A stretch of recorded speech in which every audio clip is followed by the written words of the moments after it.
Today's show is sponsored by Profit Accumulator, the UK's #1 match betting service. So what is match betting? It's a method that's used by individuals to profit from free bets and incentives offered by bookmakers. By leveraging one bookie's offer against another bookie's offer, it's possible to ensure that the odds are in your favour. And when you sign up to Profit Accumulator, they will walk you through how to do match betting with their easy to follow video guides. Profit Accumulator have a friendly 7-day-a-week customer support team that will help you with any questions that you might have. So what are you waiting for?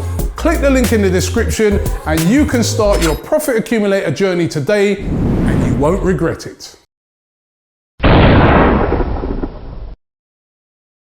Hi and welcome along to the All Guns Blazing podcast, brought to you today by Profit Accumulator. My man DT in the building. And of course, our focus today is on the Europa League because Arsenal have made it through to the quarterfinal. And in case you didn't know, we have drawn Slavia Prague. And that is the subject today of our Profit Accumulator matchup. Arsenal or Slavia Prague? Who is going to go through, right? Putting that one out there to you guys. Who's going to go through? Slavia Prague, they beat Rangers. They beat Leicester as well. So it's not going to be easy. But DT, what do you make of the draw? Actually, before you say what you made of the draw, let me give everybody the full draw. Granada from Spain will play Manchester United, a very easy draw for them. And Ajax will play Roma of Italy. And on our side of the group, it's Dinamo Zagreb versus Unai Emery's Villarreal. And Arsenal playing Slavia Prague. Now, if Arsenal win the game, they will play either Dinamo Zagreb, the conquerors of Tottenham, of course, or Villarreal in the semi-final. And on the other side, basically, Arsenal, if they win that, they'd be through to the final where they'd face one of Granada, Manchester United, Ajax, or Roma in the final. But they've avoided all of those teams right up to the final if we make it that far. Your reaction on the draw? I'm very happy with the draw because of the semi-final being put in there as well. You've looked at that pathway. Yeah, Manchester United may have a very favourable quarter-final draw, but they know that if they get to that semi-final, then they're going to have a tough one to get to the final. And Manchester United have a bit of a stumbling block with semi-finals and Ole Gunnar Solskjaer. So they would have probably liked to have had a more favourable tie. Could be Mkhitaryan going back to Manchester United. Yeah. Could be. And Ajax. Smalling. Completely Smalling at Roma as well. Completely for that possibility, yes. But, let's worry about ourselves. And Slavia Prague, I'm happy with that, despite the fact that they did, obviously beat Rangers. They have beaten Leicester. They're going to be a tough team, but it'd be interesting to see what UEFA do in the meantime to them. Because UEFA ain't going to throw them out of competition. We know. Well, I'm just reaching maybe a bit and thinking, we're getting a bye to the semi-final. UEFA, racist incident, probably fine them 10 quid.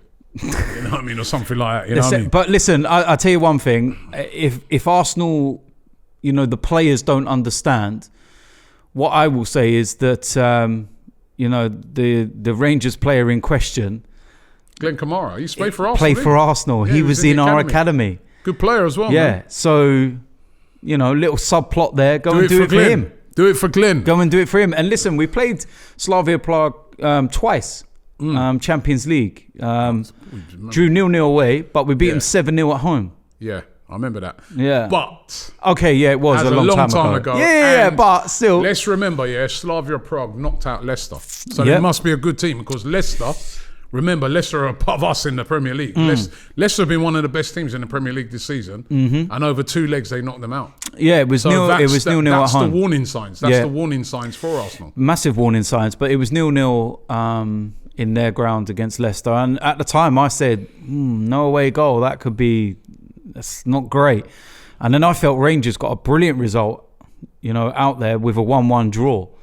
But I don't know, maybe the celebrations and the, winning the title kind of caught up with Rangers eventually, had 2 players sent off.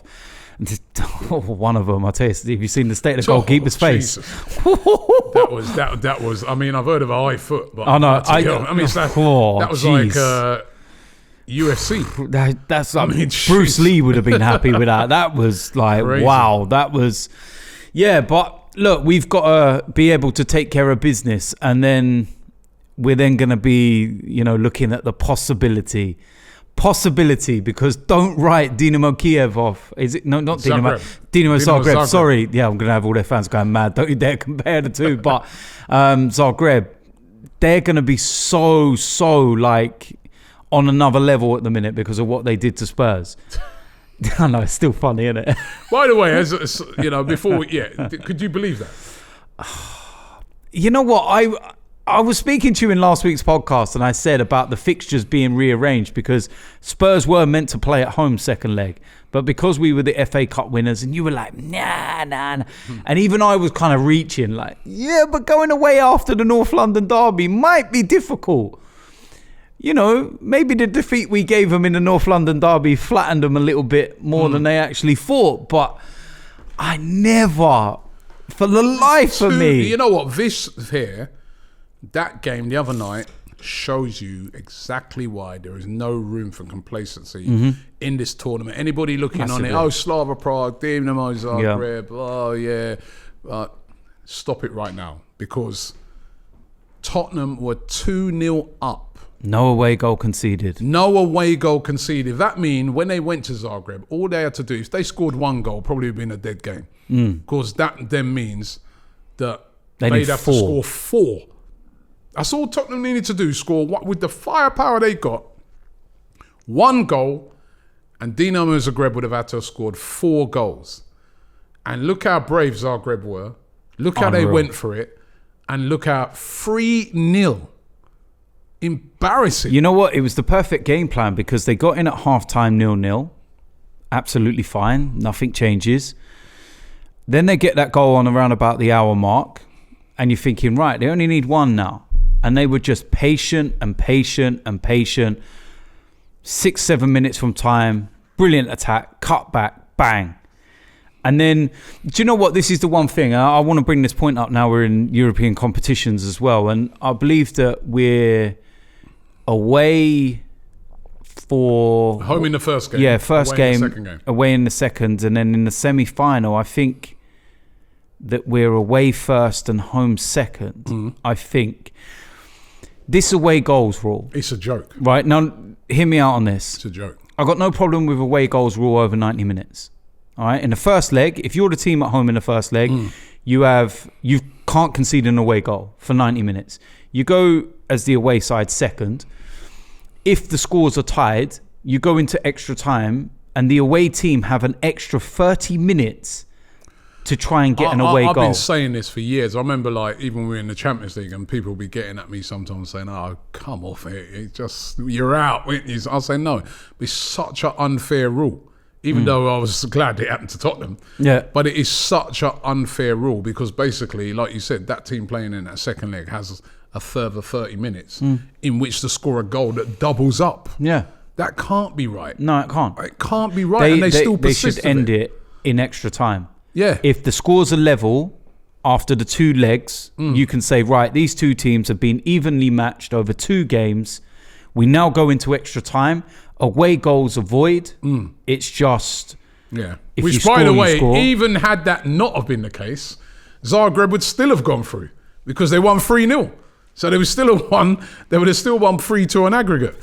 So absolutely unbelievable. Yeah. But, it's a warning. It's a warning to Arsenal. Massive warning. That Dinamo Zagreb, Slavia Prague, Villarreal, we're looking at it. It looks like an easier route, right? It is an easier route, but it is fraught with danger. If we don't take these teams seriously... This team don't need no extra motivation now to get to a European final, I'm telling you. And you know what, as well? It was a very sloppy performance by Arsenal. Massively sloppy. Awful.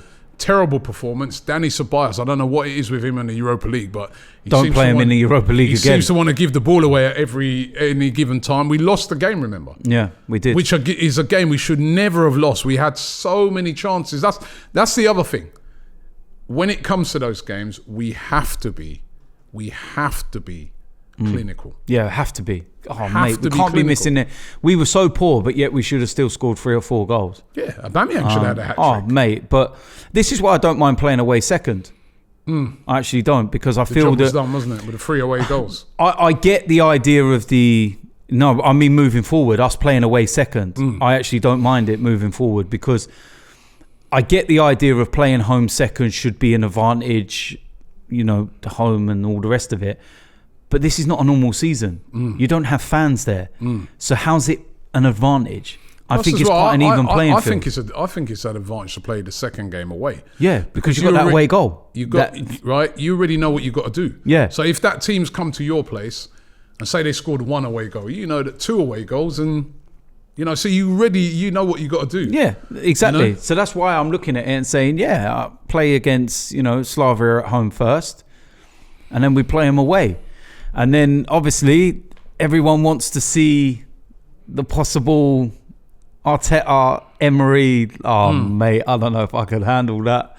That's Arteta, Emery, Villarreal. The only thing that worries me, if they make it could be Zagreb. Of course, yeah. We're just ifs, buts, and maybes at the moment, and there's so many permutations. You never know. It could be a Dinamo Zagreb Grenada final. We're writing all these teams off or whatever. Nobody knows. But what I'm trying to get at is that the only thing that worries me about Unai Emery is his record in this competition. Yeah, it's the only thing. It's the only thing that worries me, because, well, apart from when he took us to a final and he got us embarrassed, he's got an exemplary record in this competition. But I look at them as a team, beatable. Zagreb, beatable. Slavia Prague, beatable. If you could have written out a pathway to the final this morning, you would have sat there and went, that's a little bit too favourable. I think maybe we need to throw one of the other, because you're trying to push it. As I said, we've avoided Manchester United, we've avoided Ajax, and Roma. We've avoided Roma. Those are the 3 big dogs left in it, right? We might have to play one of them if we get to the final. We're obviously going to probably end up play one of them in the final, but in a one-off game, all 3 of them are teams that we can beat. We beat Man United. I mean, I saw we were doing a live tweet, and there was some Man United people coming in the chat and they go, I wouldn't mind Arsenal. I'm thinking, why? Where are you getting this energy from? I've seen it. We played you twice this season. So let's just say it was based off of this season, we would have gone through. You wouldn't, because we beat you once and we drew in the other game. Exactly. I don't get where the energy comes from with Manchester United over playing us. And I've said this because you go by current managers that are there in the current situation. We've played 3 games against Manchester United under the current managers. We've won 2, drawn 1. Manchester United have not even scored past us in 3 games. So where's this newfound energy that all of a sudden you're going to wipe the floor of us? Don't get it. Do you think Arteta's going to be looking at it thinking, oh man, this is a big chance. Big chance to win a European trophy. And he showed us last year, when it gets to this stage, because if you look, the reality of it was, right, is that last season with the FA Cup, he overcame 2 better teams that we will have to face in this competition, didn't he? You got to remember, he had to overcome Chelsea and overcome Manchester City. I would say, with all due respect, he probably overcome 3, because at the time we played them, Sheffield United away was not easy. They were playing very well. Yeah, playing very, very well. Yeah. So it's, and I don't know. He's like, he found a way to win. Yeah. And could you imagine how his stock would go up if he won the Europa League? So we haven't won a European trophy for God knows how long. George Graham. Right, yeah. And got the team back into the Champions League through the back door. Through the back door. Absolute back door. That is like get out of jail card. Yeah. And then I saw somebody saying something about because even looking at that Champions League draw, the way that's panning out, you could have an English team in the final of that. If an English team won the final of that, and an English team won the final of Europa League. Super Cup. Right? Hey. Somebody finishes down in 4th, like a West Ham, possibly at top. Well, I don't think top. No, but I'm thinking Super Cup. Could be a Arteta versus Guardiola in the Super Cup. Now you're thinking way too ahead. I'm way down the line. Way down the line. You need to reverse back. Do you know what as well? Do you reckon they will let fans in the stadium? I don't know, because the final's going to be played in Poland, in Gdansk. What is the like? I think Poland. I don't think Poland's doing great at the moment. Oh, really? With the COVID, no, I don't think they're doing great with it. So, mate, you get the feeling that, But it would be great to have fans there. I mean, you know. But why don't they? We did have this discussion and not going to do it. But if we, for argument's sake, got Manchester United, why not play at Wembley? Why not play at Wembley? I agree with that. Play at Wembley if we've got Man United. But, you know, our UEFA it ain't going to this one. Listen, they wouldn't. Look, we got Chelsea in the final and they still wouldn't move it from Baku. Exactly. Given the situation and the logistics and everything that went behind it. One of our players at that time, Mkhitaryan, didn't even go because of the civil conflict between the two countries. Yeah. But they didn't even take that into consideration. Yeah, that's UEFA. So it was, man. But look. You cannot be unhappy with that draw. You can't be. That draw is a favourable draw. It is no easy teams left in it when you get to this stage of the competition. But as far as the teams that we could have got, you know, we got to be happy. The only team you could have said, right, Granada, wish they would have been on our side. But the group. And put Villarreal over in Man United's as well. But apart from that, I mean, you know. And I think Arsenal deserve a little bit of a sort of easier teams because we have had, like, you know, our you know, even in the other rounds when Tottenham are getting Wolfsberger and teams like that, Arsenal were drawing Benfica, and Arsenal were drawing Olympiacos and teams like that. These are seasoned European teams. So it's a chance for Mikel Arteta. It's a big opportunity, Robbie, man, and I know we don't want to. It's a chance for these players. Look, we don't want to take, you know, things for granted. We don't want to get ahead of ourselves. I look at Slavia Prague, and the one thing I've noticed about them as a team from watching them against Rangers and Leicester and other stuff, they're not a team that sit back. They're very all action, go for it, which is why they've had so much joy. But then our strength has been playing against teams that play like that.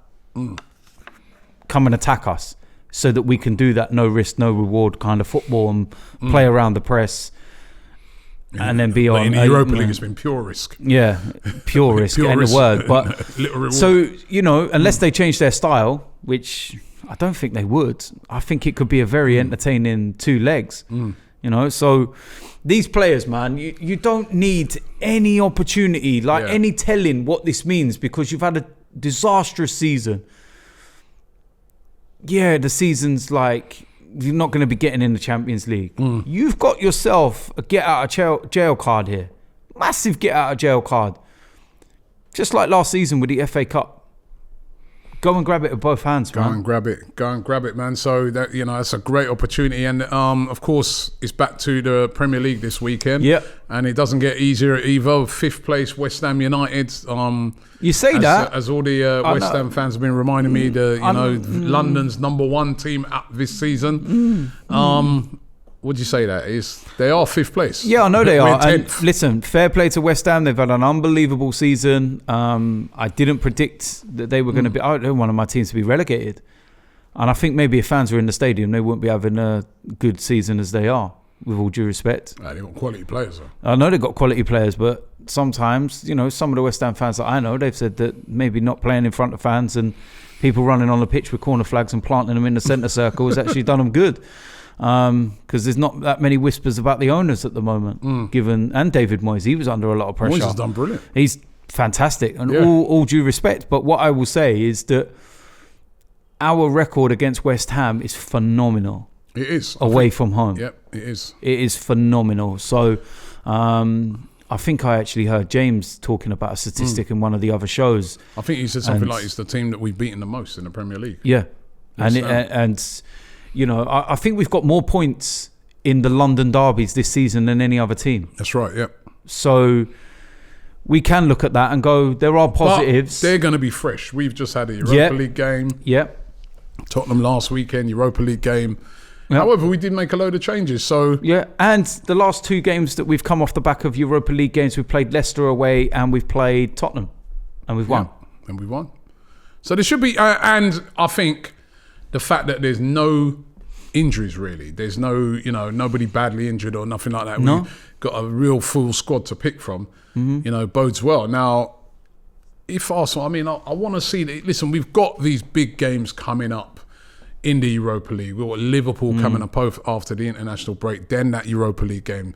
I think it's very important that Arsenal get on some sort of run, right? Had that morale boosting win against Tottenham, great win, great performance. want to see a bit more of that again this weekend. Team selection is going to be interesting. It is going to be interesting. And, just briefly as well, when you're saying about the games after Europa, I think what's important to remember is that after the second leg, either side of the second leg of the quarterfinal, we've got Sheffield United and Fulham. That's very, very favourable, with all due respect to them. Fulham, Fulham are a good team, but I think Sheffield United are gone. I think they're just going through the motions now. Well, you can see their performance against Leicester. It's just like, get the season over and done with, please. Let's just be done with it. Fulham still got something to fight for, but it's a home game. So they're two games that you would want either side of a European game.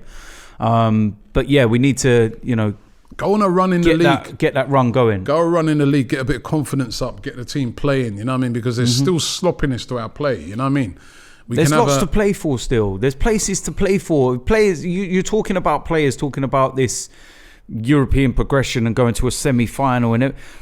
Well, go and show that you should be in that starting 11. Do you want to be a part of this team that gets us to a European final and possibly lift a European trophy? Do you want to be part of that starting 11? Do you want to be the man and that person that can, say that you won the trophy or scored a vital goal or did something? There's places up for grabs, man. No place is cemented within this team. And I think that showed last season in the FA Cup, and we've alluded to this over the Martinelli situation. Saka was playing brilliantly towards the end of last season. Got to the semi-final. Arteta decided to change it, put Maitland-Niles for more of a defensive side on the left. Saka missed out. He played that well that he ended up playing the final, and Saka didn't even come off the bench. So it just shows that you might be one of these players that's kind of on the edge. Perform, Mikel will keep you in the team, and he will play you. So it's, maybe a Martinelli that's not having the greatest time at the moment. Maybe Martinelli could be the one that gets the opportunity and ends up being the hero. You never know. You never know. But West Ham are going to be a tough team, right? You look at some of the players they've got. Mikel Antonio up front, absolute handful. He's been scoring goals for fun this season. He's really had a good season. Thomas Souček has been a revelation. One of the signings of the season. Kufal at the back as well. Another quality player. By the way, those two players, who did they used to play for? Prague. Sparta Prague. So that tells you. Slavia Prague. Sparta Prague. What were you going Slavia Prague. It tells you about the quality of some of the players that they have. You know what I mean? So those two, you've got Declan Rice. You've got Lingard. Oh, no, man. Yeah, Lingard. The West Ham team has got a lot. Ben Rama. They've got some quality. Hey, you know what? I'm glad it ain't at the Emirates. Yeah, because he'd be wanting a Millie Rock. He'll still Millie Rock, don't worry. Yeah, but at least it's in that stadium. He'll be doing the J-Links. I mean, he's bounced back. You've got to hand it to him, man. You know what I mean? He's a guy he's done who's really getting well. a lot of stick, man. The way he's bounced back. He's back in the England squad even. Yeah. Right? Don't get me started on that. He's back in the England squad. So I don't really care about England too much, but that squad just annoys me. I just think Gareth Southgate just constantly contradicts himself all the time. He sits there and says Trent Alexander-Arnold ain't playing because of his form, but yeah, you keep Kieran Dyer. He's having I'm having one of your moments. Kieran Dyer, damn. Eric Dyer. I think Kieran Dyer would do better in defence than Eric Dyer after what I saw the other night. Where's the consistency in that? Yeah. And from a selfish point of view, no offence, but I hope Saka ain't actually playing and he does need to rest for 2 weeks. Selfishly. Play Saka against San Marino, but that's it. No, not even that. Just rest him for 2 weeks. Thomas Partey's not going to Ghana, but I heard it's not actually football, like the injury side of things related. It's COVID. Arsenal have said because of obviously where he would have had to travel to, he would have been away for 2 weeks. Then they lose him for 10 days because of protocol and everything. So Arsenal have gone to Ghana, and obviously they've agreed to it. And if that rumour is true, then fair play to Ghana, because it's not like they're playing friendlies. But as I said, looking at a West Ham team, there's quality throughout that team. It's not no fluke. They've got Yarmolenko they can bring off the bench as well. They've got a very good Fabianski team. in goal. Fabianski's been playing really, really well this season. Flapianski. Flapianski as we used to call him, but he's been like a vital player for them. You know what I mean? And Moyes has got them playing really well. They kind of, I get the feeling against us, there'll be more of a counter-attacking It looks like they've Possibly. kind of deployed that type of style. I was quite disappointed with them against Manchester United. I felt that they just kind of didn't really go there with any kind of... No intent. Yeah. I remember Liverpool went there and kind of gave them a bit. I think with Arsenal, we've got to be on the front foot in that game. I don't want to sit in back or anything like that. Yeah. I think the way to play West Ham is you've got to go there, you've got to take the game to them, and, try and... it sounds like an obvious thing to say, but you need to try and get early goals. You need to try and get goals. Yeah. You need to be in the hunt for goals against West Ham. I think if you're just like turn it into a sort of, sitting back and that, and you get bogged down. I want us to play on the front foot, the way we have been of late, playing on the front foot. The way we did against Tottenham, the way we did against Leeds, the way we did against Wolves, those Leicester. sort of teams. Let's not like what we did against Villa and teams like that. Yeah, we need to. We need front foot. And look, from a selfish point of view, I'm actually glad I'm not going to this game. Why? It's awful going there. I don't think even West Ham fans don't like like it. Do they? Yeah. You need binoculars, all right? You've got to park in the shopping centre and actually walk all the way through it. And I don't know whether to actually go shopping or go to the match. Nice shopping centre. It is a nice shopping centre. It'd be closed now, and so you wouldn't have that as the like it's not a football stadium. The only thing won in that are gold medals. To be honest, Mo Farah's won more in there than West Ham have. But it's like, come on, man. And I'm not being disrespectful to West Ham, but they don't like the stadium either. I used to love Upton Park, and I call it Upton Park. It's not the Boylan or anything to me. When I grew up, was Boylan's. That's what it was known as. Bowling or whatever. Whatever it is how it's pronounced. Boylan. What's up with you today? You can't talk to me about pronunciation. Boiling. Kieran Dyer? Yeah, well, it's been a long evening. I've been like waking up like randomly during the night with like fits of laughter. And so it's like, look, at the end of the day, I just used to love going to that stadium because I felt it was a proper old school stadium, man. It was. And you couldn't beat night games there. I used to love night games and, but now it just feels... It's a bit sterile at a new place. Yeah, and you just see that. Look, the stadium looks beautiful from the outside. From the outside, it looks beautiful. It looks when you get in there, you're like, it don't feel like a football stadium. It's not designed. It's not. Look, they got a load of like bubble machines from Smith Toy Store, and they're like, "Come on, man! It ain't a real stadium. It isn't a real stadium." And I'm safe in the knowledge that 99% of probably even 100% of West Ham fans, although saying that, probably apart from the owners, they agree. They don't want to be there. Well, they're there. They don't feel like they're home. They're there and they're having a good season, man. And they're having a great season. We need to knock them off their perch a bit. And if Arsenal could go on a run, I mean, like we keep saying it, a run. We haven't seen it from Arsenal. They win a game, draw, lose, or win, lose. Yeah, I mean, when are they going to go on a run this season? Let's hope this is the run. Let's hope we can start that run. We've got, after this, West Ham and then Liverpool next, we've got a very, very, very favourable run in. Bar Chelsea away, very favourable running. So, and that bodes well for if we were going deep down into the Europa League as well, isn't it? Well, yeah, and you know what? The other thing is as well, in hindsight, maybe not being in the FA Cup is going to work in our benefit now. Little things like that. Maybe having a poor season will work in our benefit. Because we're not really challenging for a top four, so we're not having to put strongest team out because we can't. Manchester United have to play their strongest teams in the Premier League, and because you can't take anything for granted because it's just topsy-turvy. So, and they're in the FA Cup. Maybe as well, you see this every year that there's always a team or two that finish the season strongly. They might have started not great, but they finish. And I'm looking at, can Arsenal be that team? As I said, a lot of injuries that we had earlier on in the season have been overcome. Everybody's kind of fit. Players are sort of getting a run of games together. He's got more to choose from now out of his squad. Can Arsenal be that team that finishes off the season very strongly? We could. Manchester United did it last year. Yeah. They were very poor. I think a lot of people forget that. They were very poor for a lot of the season, but then they finished off the season like a train. They were beating everybody, and that's why they got into the Champions League. Yeah. Chelsea recently gone on a run, finishing the season, or starting towards move towards finishing the season off very strongly. And if you finish the season off strongly and you go on a long enough run, that's when you win things. I mean, you could argue it weren't in the league, but we finished the season strongly by winning the FA Cup. So it's how can we finish what's been a very disappointing season. You look at a team like Tottenham, who like they're going backwards all of a sudden. They were started off the season pretty well, beating United 6-1 and all them sort of things. But recently, they're now going backwards. So I really want to see Arsenal finish the season off strongly. Before we go, actually, we got to talk about the Tottenham, right?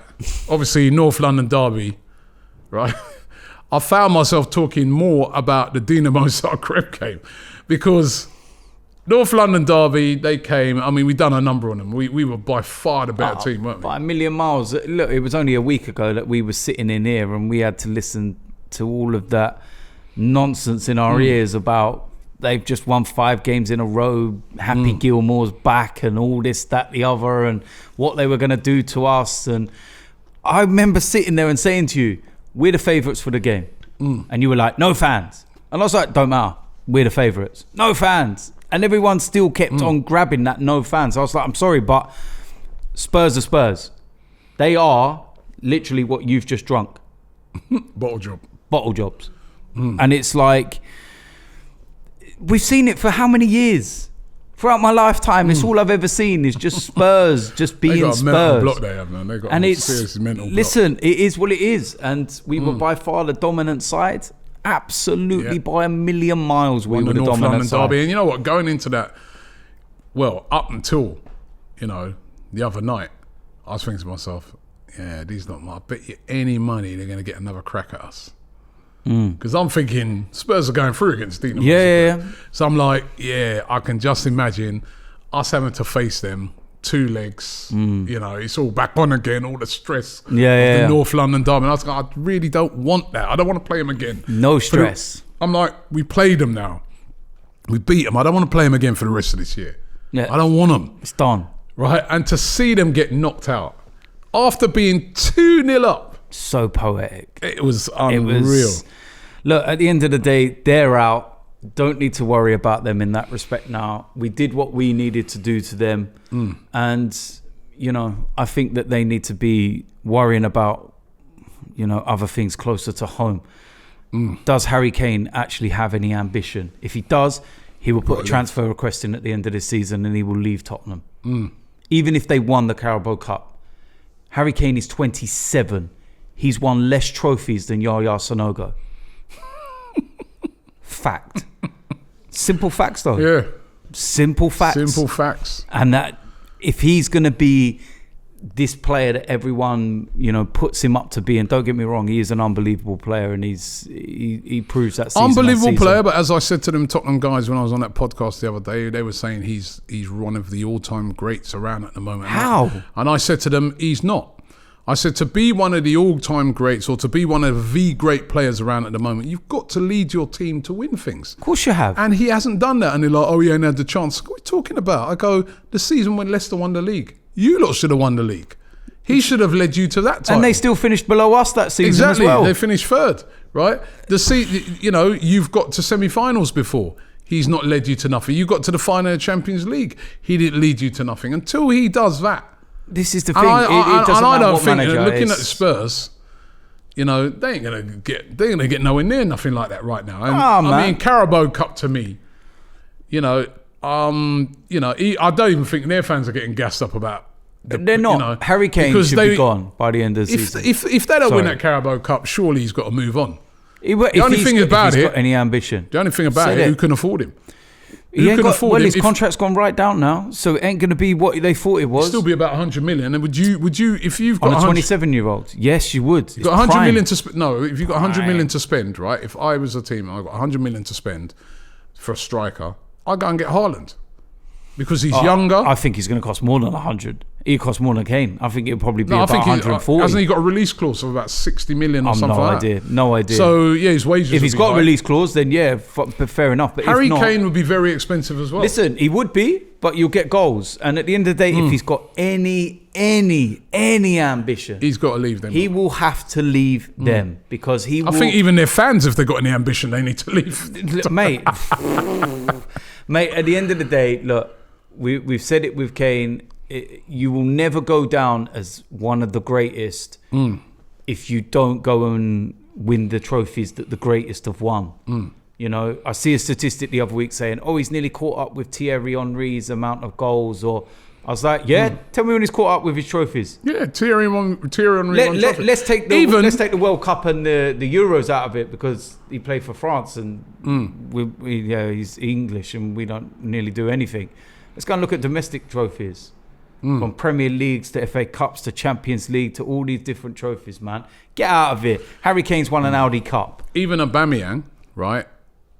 He led Arsenal to the FA Cup last. You know, he scored the goals, and he's going to be an important guy for us. You know, we need him to get his form back and not be missing chances like he did the other night. We need him to turn up on time. He needs to finish the season strongly. And turn up on time. And if he does, we got a great chance of winning the Europa League. We said it. If we can get him firing and playing like he did last season, then we've got every chance of winning the Europa League. Okay, well, listen, thank you very much for listening and watching the podcast today. The link is in the description. Don't you forget, you can download it on all the usual formats. Of course, it's Arsenal taking on West Ham this weekend. So, big game. But we know, and we're comfortable to know, that we are through to the next round of the Europa League. We are in the quarterfinals against Slavia Prague. Beat them. And there's a potential semi-final against either Villarreal or Dinamo Zagreb. Win that, and we are in the final and in a shout to win a European trophy. And win that, and you get into the top four. Well, not just when I say top four, you get into the Champions League, should I say. The prize is huge. Can we take it?